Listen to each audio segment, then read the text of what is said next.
जय हिंद। स्वागत है आपका हमारे इस YouTube चैनल में।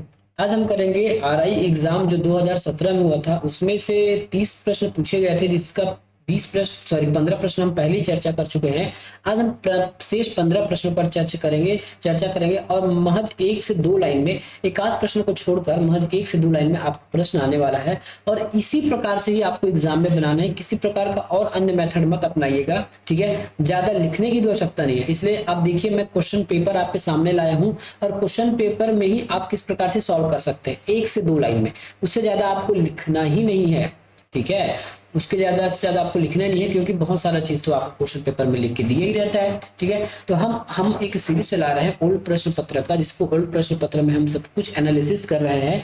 और 2015 या फिर 2000 उससे जिससे अभी तक हमको 2015 तक से ही पेपर मिल रहा है, तो उसके पिछले का प्रश्न पत्र मिलेगा तो उसको भी चर्चा करेंगे। लेकिन 2015 से हमको प्रश्न पत्र मिल रहे हैं, उसको हम सॉल्व करते जा रहे हैं और अभी तक सॉल्व करके सभी सब्जेक्ट को आपको दिखा देंगे। ठीक है, यदि आप इंटरेस्टेड हैं तो हमको कमेंट करके बताइएगा कि आपको किस प्रकार से और इसको पढ़ने की रुचि है।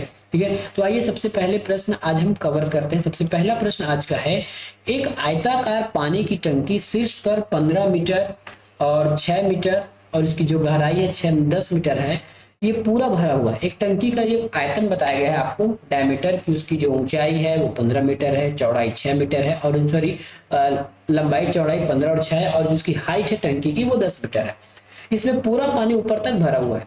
ठीक है, यदि 1 मीटर नीचे पानी करना होगा लेवल को, मान लेते हैं पूरा एकदम सरफेस तक भरा है, अगर 1 मीटर नीचे करना है तो कितना लीटर पानी हमको निकालना पड़ेगा। कोई इंग्लिश वाला बच्चा होगा तो वो भी इंग्लिश में पढ़ सकता है, क्योंकि जो पेपर दोनों लैंग्वेज में हम आपके सामने लेकर आए हैं, सेम पेपर है ना, इसमें कोई एडिटिंग नहीं की गई है। A rectangular water tank is a 15 meter into 16 meter at the top and the 10 meter deep. It is filled with the water. How much water should be removed from it so that water level will go 1 meter down? ठीक है, English और हिंदी दोनों में पढ़ लीजिएगा, बस ये जान लीजिए। ठीक है, सबसे पहले ये जान लीजिए, ये आपका कुछ टंकी है। ठीक है, इसका ऊंचाई 10 मीटर है, लंबाई चौड़ाई जो भी मान लीजिए 15 मान लीजिए, और इसके जो पीछे का एक और हिस्सा होगा चौड़ाई, उसको आप मान लीजिए 6। ठीक है, अब इसका आयतन निकालना है, तो आयतन कैसे निकालते हैं, लंबाई गुना चौड़ाई गुना ऊंचाई। ठीक है, मतलब तीनों को गुना करेंगे तो इसका अब वॉल्यूम आ जाएगा। वॉल्यूम कैसे निकालेंगे ये देख लीजिए। वॉल्यूम निकालने का तरीका होगा इसमें 15 गुना 6 गुना 10। ठीक है, तो 15 छक्के 90। ठीक है, 15 छक्के 90 और 90 को 10 को गुना करेंगे तो 900। ये एक टंकी की क्षमता आ गई, मतलब इस टंकी की ये क्षमता है 900 घन मीटर। अब घन मीटर ही बोल सकते हैं ना, 900 घन मीटर इसकी क्या आ गई, क्षमता आ गई। कहा गया है कि 1 मीटर नीचे करने पर, तो 1 मीटर नीचे कर देते हैं, ये वॉल्यूम 1 हो गया, ये वॉल्यूम 2 कर देते हैं। वॉल्यूम मतलब आयतन।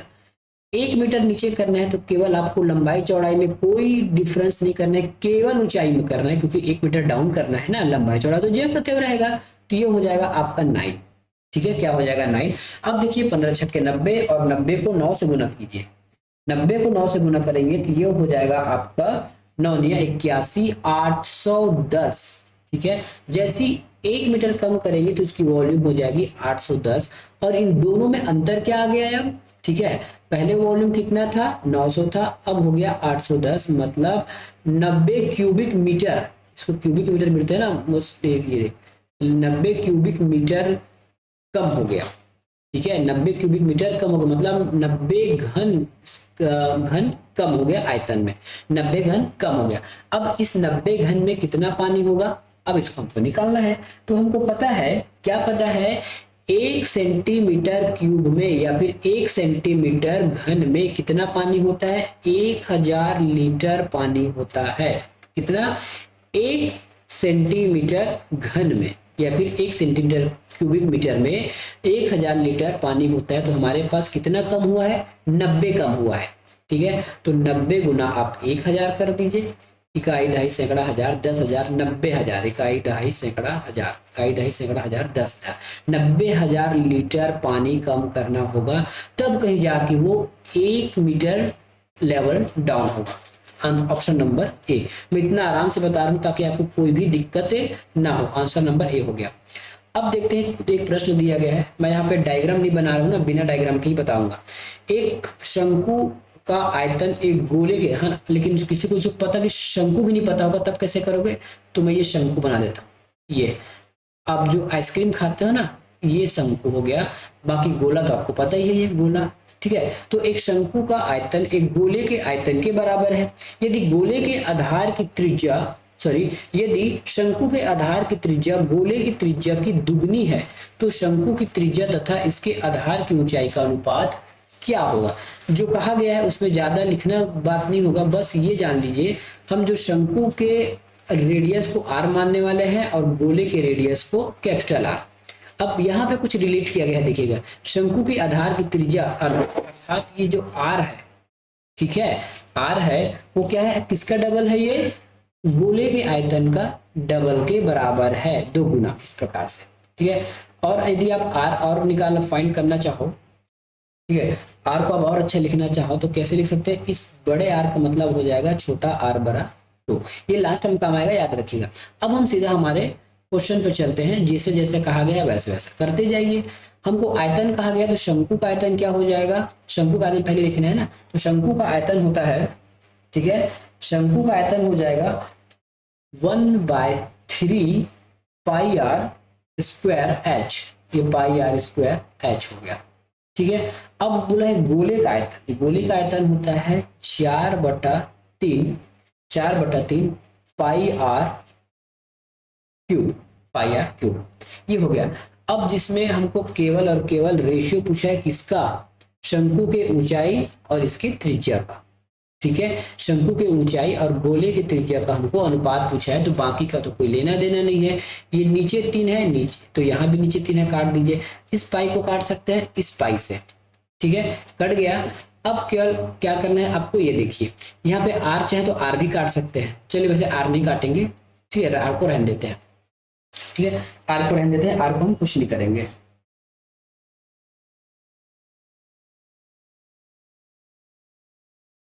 आर को हम कुछ नहीं करेंगे, बस ये देख लीजिए अब हम इस आर का मान रखने वाले हैं, ठीक है, यहाँ आर बराबर 2r है क्या, ये वाले आर की जगह तो हम क्या रख देंगे यहाँ पे 2r स्क्वायर एच बराबर 4r क्यूब, इतना ही होगा, ठीक है। आगे और सॉल्व करेंगे तो क्या हो जाएगा, ये आर स्क्वायर है तो 4r स्क्वायर हो जाएगा प्लस एच, और ये हो जाएगा आपका आर क्यूब, ठीक है, क्या हो जाएगा आर क्यूब।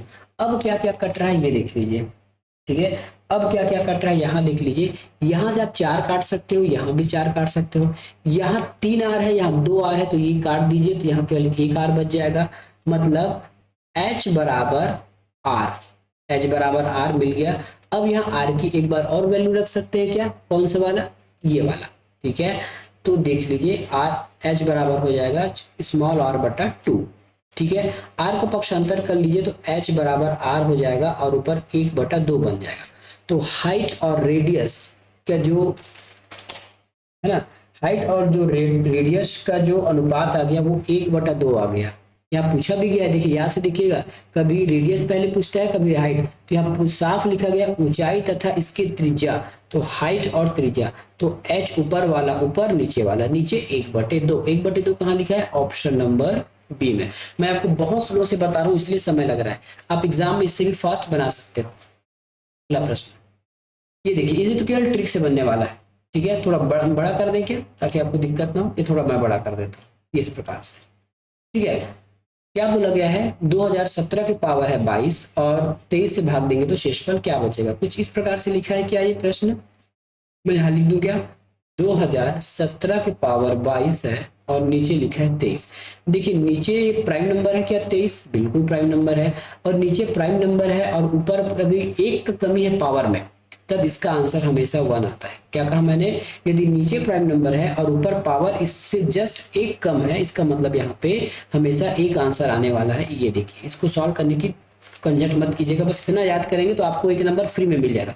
वहां देखिए इसके पहले हमने 2 से 3 मिनट लगा दिए प्रश्न में, यहाँ 1 सेकंड में प्रश्न बन गया, क्या दिक्कत है। 59 नंबर का प्रश्न देखिए, 59 नंबर के प्रश्न में क्या कहा गया है, 17 की पावर 100 है, कितना है, 17 की पावर 100 है अब इसके अंतिम के 3 अंक क्या होंगे? सबसे पहले आपको अंतिम के 3 अंक निकालने की आवश्यकता नहीं है। क्यों? क्योंकि सबका यूनिट डिजिट अलग है, केवल यूनिट डिजिट निकाल लीजिए, काम हो जाएगा। 17 देखिए 7 का यूनिट डिजिट क्या हो जाएगा? ठीक है, कोई भी जो संख्या है 5वें बार में वो रिपीट हो जाती है, तो कम से कम हम 4 बार उसको गुना करेंगे तो हमको पता चल जाएगा। अब 7 गुना 7 गुना 7 गुना 7 कर लीजिए, 7 सत्ते 49, 7 सत्ते 49, फिर से यहाँ पे 9 बचा, फिर से यहाँ 9 बचा, 9 9 81, 1 बचा, मतलब यूनिट डिजिट में 1 आया, तो ये हो गया आंसर हमारा 1। अगर यहाँ भी 1 होता ना तब मैं पूरा सॉल्व करता, लेकिन यहाँ 1 है ही नहीं तो सॉल्व क्यों करूँ? ठीक है, ये पहला तरीका होगा। अब किसी को लगेगा कि ये हमने कैसे निकाल दिया, ठीक है, हमने कैसे केवल 7 गुना कर दिया, तो यूनिट डिजिट निकालने के लिए बच्चा केवल 7 को देखा जाता है। अब मैंने 4 बार क्यों किया बता देता हूँ। ठीक है, जब भी ऐसा होता है याद रखिएगा, ये तो अब पहला ट्रिक हो गया, जब भी पावर होगा तो इस पावर को आपको 4 से भाग देना पड़ेगा। यदि ये पूरा पूरा भाग चला जाए, रिमाइंडर यदि 0 बच जाए तो इसके पावर में पुनः आपको 4 रखना है। यदि रिमाइंडर 1 बचता तब मैं 7 के पावर में रिमाइंडर रखता, पूरा पूरा भाग चला गया तो रिमाइंडर में मैं 4 रख दूंगा। ठीक है, अब इसका मतलब ये है कि आप 7 को 4 बार गुना किए तो आपको 1 दिखने को मिला। ट्रिक कैसे लगा सकते हो? देखिए थोड़ा गलत टाइप लिखा गया, कोई उसको 74 ना समझ जाए, इसको कोई 74 ना समझ जाए, तो ये 7 के पावर 4 है। ठीक है, तो या तो 4 के पावर 7 के पावर 4, तो इसको 7 बार गुना कीजिए। या एक हमेशा याद रखिएगा, जब भी किसी संख्या का पावर 4 है और यदि वह संख्या विषम संख्या है तो यूनिट डिजिट हमेशा 1 आने वाला है, 5 को छोड़ के। क्या कहा मैंने? यदि किसी संख्या का पावर 4 है और वह संख्या विषम है 5 को छोड़ के, उसमें यूनिट डिजिट 1 ही आने वाला है। ठीक है, इसके लिए हमने एक डिटेल वीडियो बनाया है, हमारे इसी यूट्यूब चैनल में है। ठीक है, आप देख अब उसमें जाकर आप उसको आराम से देखकर बना सकते हो। ठीक है, चलिए अब आगे बढ़ते हैं। दो धन पूर्णांकों का योग 52 है और उसका लघुत्तम 168 है, तो दोनों संख्या ज्ञात कीजिए। दो कोई संख्या है, दोनों का योग 52 है और लघुत्तम 168 है, तो देखिए 26 26 52, तो ये दोनों अंक एक साथ कभी भी नहीं आ सकते। वैसे तो 52 दोनों का है, लेकिन देखिए 26 से भी दूनी 52 होता है, ये तो पता चल गया, लेकिन ये 26 और 26 का लघुत्तम 68 नहीं हो सकता। इसका लघुत्तम या फिर इसका लघुत्तम ही नहीं निकलेगा या फिर 26 ही होगा। दोनों संख्या यदि सेम है तो उसका लघुत्तम एक ही होता है, वह स्वयं संख्या, तो ये तो संख्या हमारा हो नहीं सकता। ठीक है, दूसरी बात, कोई भी संख्या अपने लघुत्तम को पूर्ण रूप से काट देती है। पहला ट्रिक क्या हम समझा, ये तो हमने एलिमिनेट कर दिया। कोई भी संख्या यदि मैं संख्या 30 मानूं या 22 मानूं तो ये संख्या क्या होगा, इसको पूरा पूरा काट देगी इस संख्या को। ठीक है, तो 30 क्या 68 को पूरा पूरा काट पाएगा क्या? कैसे पता चलेगा? आप 30 को 2 भागों में तोड़ दीजिए प्राइम नंबर में, इसको आप लिख लीजिए 6 पंचे 30 लिख लीजिए। अब इस 6 को आप कैसे लिख सकते हैं? 2 गुना 3 गुना 5। ठीक है, अब यदि 68 5 3 और 2 सभी से भाग चला जाएगा तब वो 30 से भाग जाएगा। क्या 68 क्या 168 5 से भाग जाएगा? सबसे पहली बात तो यही है, ये 5 से भाग ही नहीं जाएगा। 5 से भाग जाने के लिए लास्ट में सम संख्या, लास्ट में 0 या फिर 5 होना चाहिए। ठीक है, तो 30 से तो भाग जाएगा नहीं, तो ये भी गलत हो गया। बचा हमारे पास 24 और 28 और यही सही उत्तर है।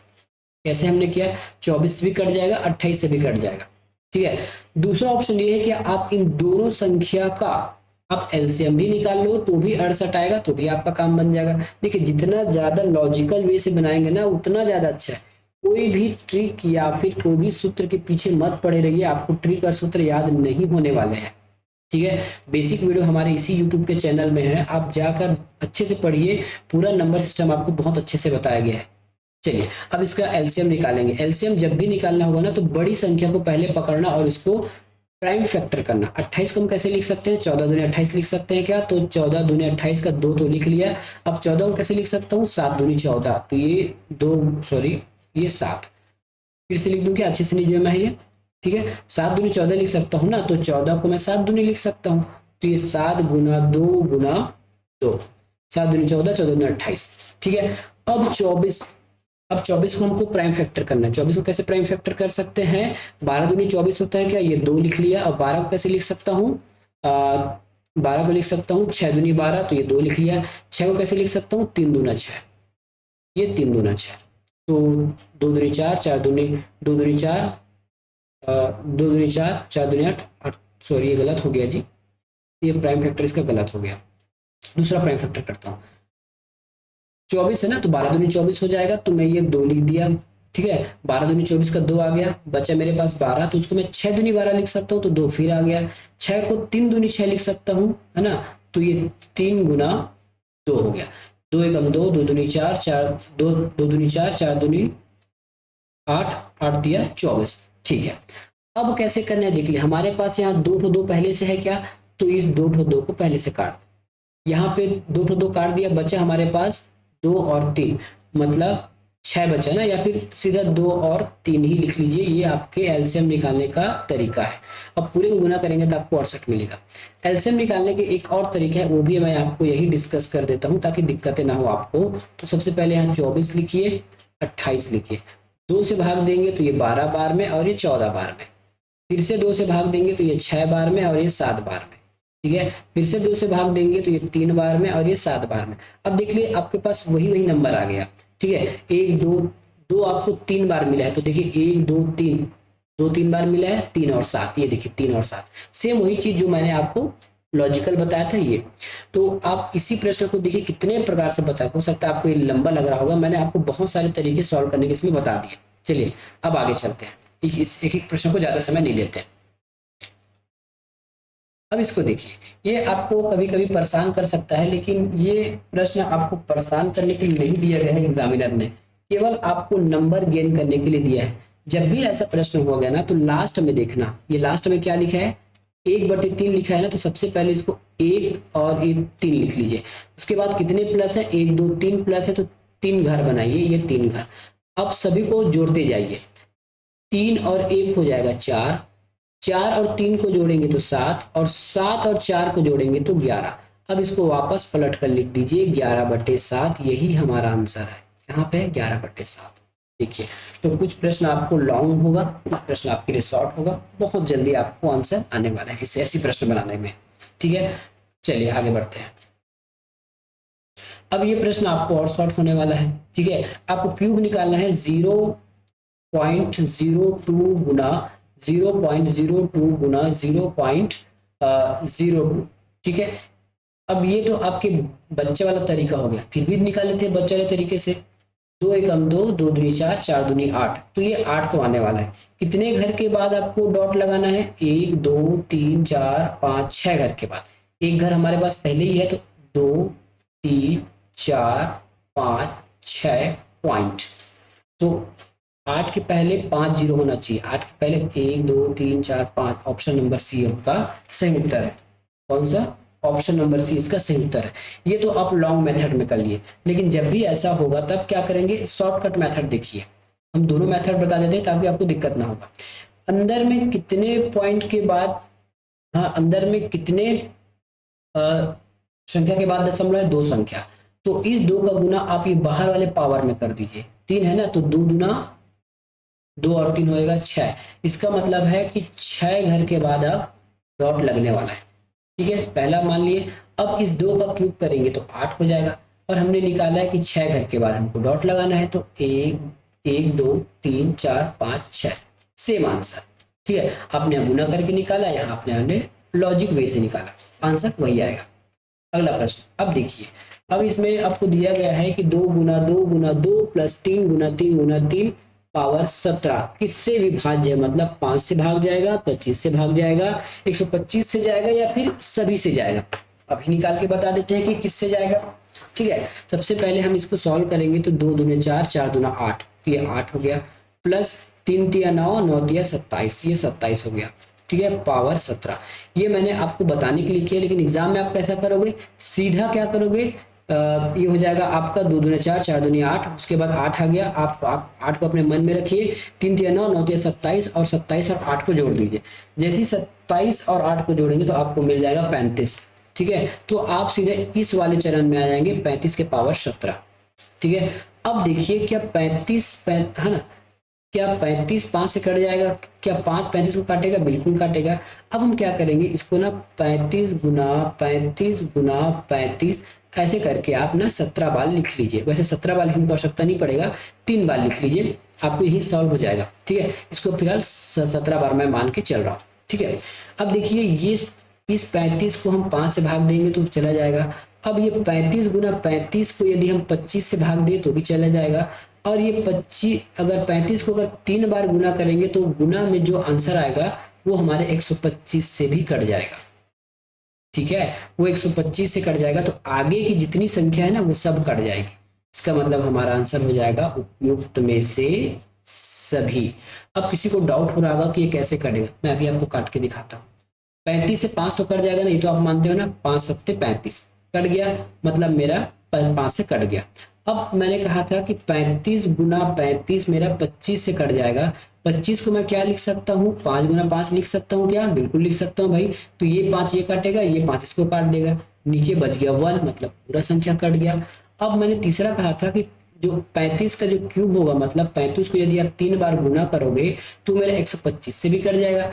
5 गुना 5 गुना 5, 5 में 25, 25 पंच 125, ये 5 इसको काटेगा, ये 5 इसको, ये 5 इसको, अब नीचे बच गया 1, मतलब नीचे खत्म हो गया। तो इसके बाद आप जितने भी 35 लिखो वो सब कट जाएगा।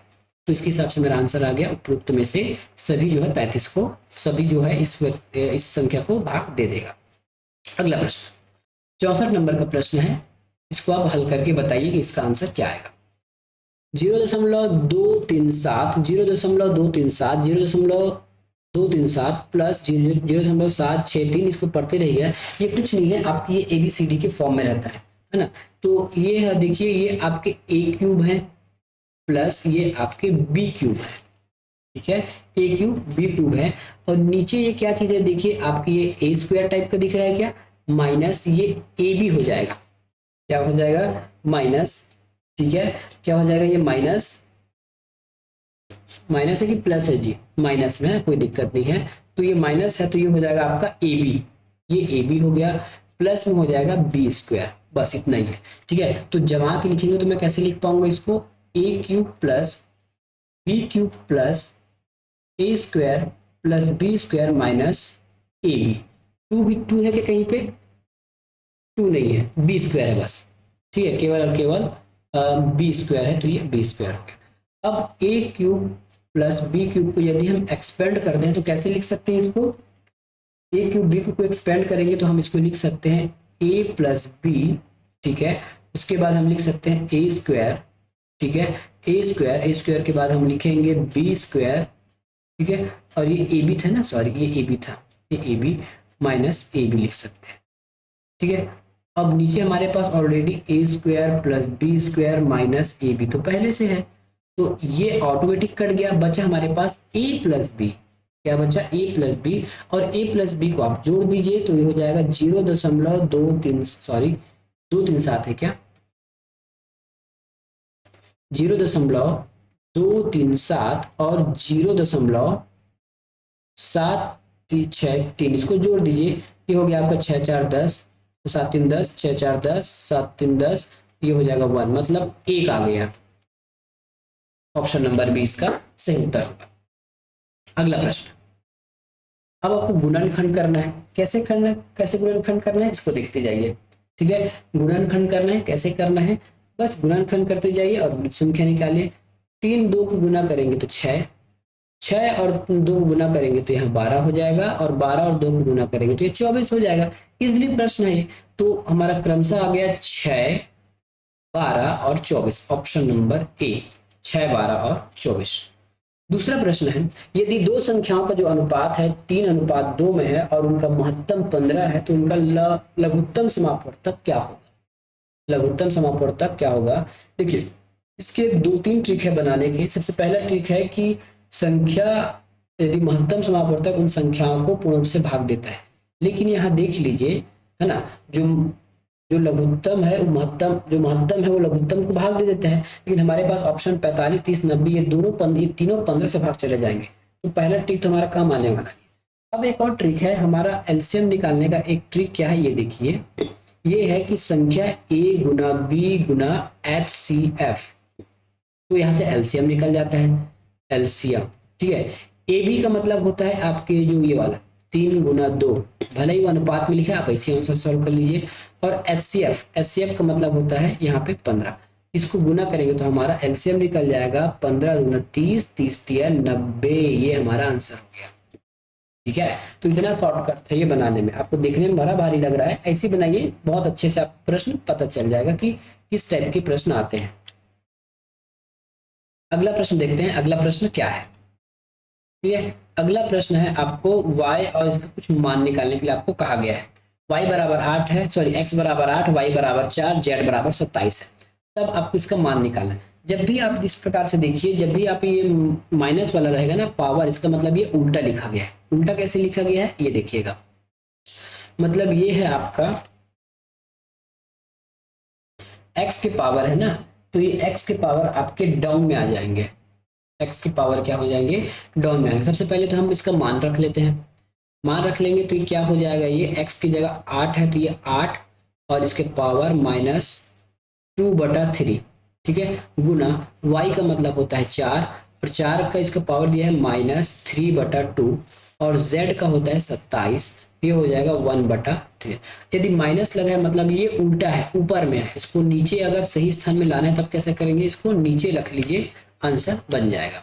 नीचे रखेंगे तो कैसे रखेंगे लिखते जाइएगा। ठीक है, अब इसको जस्ट पलटना है, पलटेंगे तो ये हो जाएगा आपका 1/, ठीक है, 8 2/, सॉरी पावर में है 2/3, 2/3 गुना 1/, नीचे आपका 4 है, पावर है 3/2, ठीक है, गुना 1/27, पावर है इसका 1/3। अब इसको कैसे करना है ये देख लीजिए, 8 है ये, ठीक है, 8 को हम कैसे लिख सकते हैं, 8 को क्या मैं 2 का क्यूब लिख सकता हूँ क्या, बिल्कुल लिख सकता हूँ। तो ये 2/3, सॉरी 3/2 है क्या, 2/8 को मैं क्यूब लिख सकता हूँ। ठीक है, सॉरी यहाँ पे थोड़ा दिक्कत हो रहा है लिखने में, 8 को मैं लिख सकता हूँ 2 का क्यूब और पावर है मेरे पास 2/3, तो ये 3 से ये 3 कट जाएगा, गुना 1/4 को मैं लिख सकता हूँ 2 का पावर 2 और मेरे पास पावर में गुना है 3/2, तो ये 2 से ये 2 कट गया, गुना 27 को मैं लिख सकता हूँ 3 के पावर 3 और पावर है 1/3, तो 3 से 3 कटा। ठीक है, अब हमारे पास क्या बचता गया देख लीजिएगा, यहाँ पे 2 का पावर बच रहा है तो 2 दूना 4 होता है, 1/4 गुना यहाँ पे 2 का पावर 3 है मतलब यहाँ 1/8 हो जाएगा, ठीक है, और 1/, यहाँ 3 है तो ये 3 हो जाएगा, तो 4 1/4 1/8 और 1/3 यहाँ पे बच गया। अब इसको हमको गुना कर लेना है, तो क्या हो जाएगा, ये 4 तिया 12, 12 96, तो ये हो जाएगा 1/96, 1/96 आंसर है क्या हमारे पास, ऑप्शन नंबर बी में आंसर उत्तर है। अगला प्रश्न चलते हैं, अब ये थोड़ा आपका लंबा हो जाएगा, है ना, ये थोड़ा लंबा प्रश्न है, ठीक है, ये थोड़ा लंबा प्रश्न है, आपको थोड़ा सा इसमें समय देना होगा। ठीक है, ये थोड़ा आपका लंबा प्रश्न हो जाएगा, तो इस लंबा प्रश्न को हम बाद में बताएंगे, इस वजह से इसका आंसर आप देख लीजिए, इसका आंसर 4 आने वाला है। ये लंबा प्रश्न इसलिए बोल रहा हूँ क्योंकि इसमें आपको चेंजेस करके बनाने होंगे। चलिए मैं बता ही देता हूँ ताकि दिक्कतें ना हो और समय बाद में रहता नहीं है। ठीक है, तो सबसे पहले ये x की वैल्यू आपको निकालनी होगी, इधर जो भी लिखा है भूल जाइए। 7 को आप कैसे लिख सकते हैं ये देखिए, मैं इसको चेंज करूँ ना, अब इस 7 को आप कैसे लिख सकते हैं, तो 7 को आप लिख सकते हैं यहाँ पे 4 4 + 3 4 को लिख सकते हैं। अब इस 2 को कैसे लिख सकते हैं, ठीक है, 2 को हम लिख सकते हैं 2 × 2√3। ठीक है, अब फिर से इसको कुछ चेंज कर लीजिए क्योंकि लंबा लिखने इसलिए बोलूँ कि थोड़ा लंबा ये प्रश्न, कुछ प्रश्न ऐसे होते हैं जो आपका समय बर्बाद करेंगे और कुछ प्रश्न केवल आप जल्दी बन जाते हैं। ठीक है, तो देखिए इसको कैसे लिख सकते हैं, 4 को मैं 2 का पावर लिख सकता हूँ क्या, बिल्कुल लिख सकता हूँ, ठीक है, प्लस अब इस 3 को मैं √3 2 का पावर लिख सकता हूँ क्या, सॉल्व करूंगा तो 3 ही आएगा, इसको सॉल्व करूंगा तो 4 ही आएगा, प्लस 2 × 2√3। अब ये आपके किस फॉर्म में आ गए, आपके a² b² प्लस 2ab के फॉर्म में आ गया, ये a² हो गया, ठीक है, ये आपके b² हो गया और ये 2ab हो गया। अब इसको सॉल्व करते हैं तो हमका a² प्लस b², क्या मिलता है इसमें, a + b² मिलता है क्या, सॉरी a + b² मिलता है, ये a + b², a + b² मिलता है, अर्थात हम क्या निकाल रहे हैं, x बराबर हमारा क्या निकल गया यहाँ पे, x बराबर मिल गया, हमने a माना है 2 को और b माना है √3 को और इसका पावर निकल गया। अब ये मान निकल गया ना, अब इस मान हम यहाँ रखेंगे, ठीक है, x का मान निकल गया। अब x का मान हम यहाँ रखने वाले हैं, देखते जाइएगा।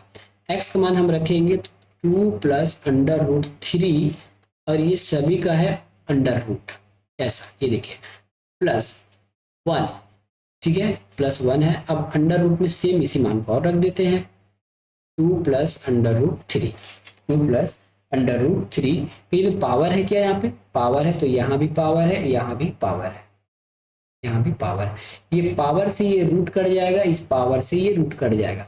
अगला स्टेप हमारे पास क्या आ जाएगा, 2 + √3 + 1/2 + √3, ठीक है। इसका परिमेयकरण कर दीजिए, जैसे परिमेयकरण करेंगे तो ये कैंसिल हो जाएगा आपस में, ठीक है।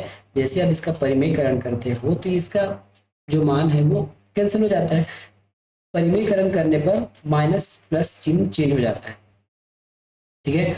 परिमेयकरण करेंगे तो माइनस प्लस चिन्ह कैंसिल हो जाएगा। कैसे, ये देखिएगा, ये 2 + √3 है ना, तो ये हो जाएगा आपका 2 - √3 गुना, अब 2 - √3 को ऊपर से गुना कीजिए और 2 + √3, ये ऐसा हो जाएगा। ये आपका परिमेयकरण हो गया। क्या हो गया, ये परिमेयकरण हो गया। नीचे आपस में गुना है तो ये 2² हो जाएगा, ठीक है। नीचे क्या आंसर आ जाएगा, ये देखिए, 2 का स्क्वायर 4 हो जाएगा और 3 का स्क्वायर करेंगे तो ये इसका रूट हट जाएगा, तो 4 - 3 नीचे हो गया। ऊपर क्या हो जाएगा, ये देखिए, ऊपर जस्ट आपका, ठीक है, जस्ट आपका ऊपर प्लस गुना हो जाता है, ठीक है, ऊपर आपका प्लस हो जाएगा, सॉरी प्लस का निशान है ना, मैं भूल रहा हूँ, प्लस का निशान है ये, ठीक है। और ये मैंने एलसीएम ने इसलिए गुना हुआ, ऊपर प्लस का निशान है तो 2 + √3, ठीक है, प्लस 2 - √3, तो ये √3 माइनस में, ये प्लस में कट गया, ऊपर 2 + 2 4 बचा और नीचे 1 बचा, तो 4/1, तो ये हो जाएगा आपका आंसर 4। कुछ प्रश्न ऐसे होते हैं जो लंबे होते हैं, उसको कुछ नहीं किया जा सकता, उसको समझ के चलना पड़ेगा। चलिए, अब ये सेकंड लास्ट प्रश्न है आज का, सेकंड लास्ट प्रश्न हम करते हैं। किसी भिन्न में अंश और हर का जो अंतर है वो 5, यदि हर में हम 5 जोड़ते हैं तो भिन्न क्या हो जाता है, 1 सही 1/4। इसको हम कैसे लिख सकते हैं, 1 से 1/4 को 4 एकम 4 और 5, मतलब 5/4 हो जाता है वो चीजें, ठीक है, 5/4 हो जाता है। तो ऐसे प्रश्नों को ना हम केवल और केवल ऑप्शन से करेंगे, इसका कोई उपाय नहीं है। अगर मेथड से करने जाए तो बहुत लंबा चला जाएगा, तो हम केवल और केवल ऑप्शन ट्राई करते हैं। सबसे पहले ऑप्शन में ट्राई करता हूँ इसको, ठीक है, इसको ट्राई करता हूँ, ऑप्शन नंबर 1 को पूरा सॉल्व करूंगा तो क्या हो जाएगा, 4 दूनी 8, 8 1 9, तो ये बन जाएगा मेरा 9/4। कहा गया है इसमें यदि 5 जोड़ा जाए, ठीक है, सॉरी, इस अंश और हर में 5 का अंतर है, तो 5 का अंतर है क्या, 9 और 4, 5 का अंतर है, ठीक है, समझ में आ गया, पहला पड़ाव पार कर लिया, ये 5 का अंतर है। यहाँ भी से 5 का अंतर है, नीचे 1 करूंगा तो ये भी 5 का अंतर हो जाएगा, ये भी 5 का अंतर हो जाएगा, लेकिन हमारा आंसर 4 दिया 12 और ये 13, चलिए इसलिए तो नहीं होगा, सी आपका आंसर नहीं होगा, तो इन तीनों में से कोई एक आंसर होगा, ठीक है। तो 5 का अंतर है। अब हर में 5 जोड़ना पड़ेगा, हर में क्या जोड़ना पड़ेगा, 5 जोड़ देते हैं, हर में 5, ये ऊपर वाला अंश है, नीचे वाला हर है, ठीक है, ऊपर वाला अंश है, नीचे वाला हर है, ऊपर वाला अंश है, नीचे वाला इसमें हर है। अब इसको मैं क्या करूंगा, 5 जोड़ देता हूं,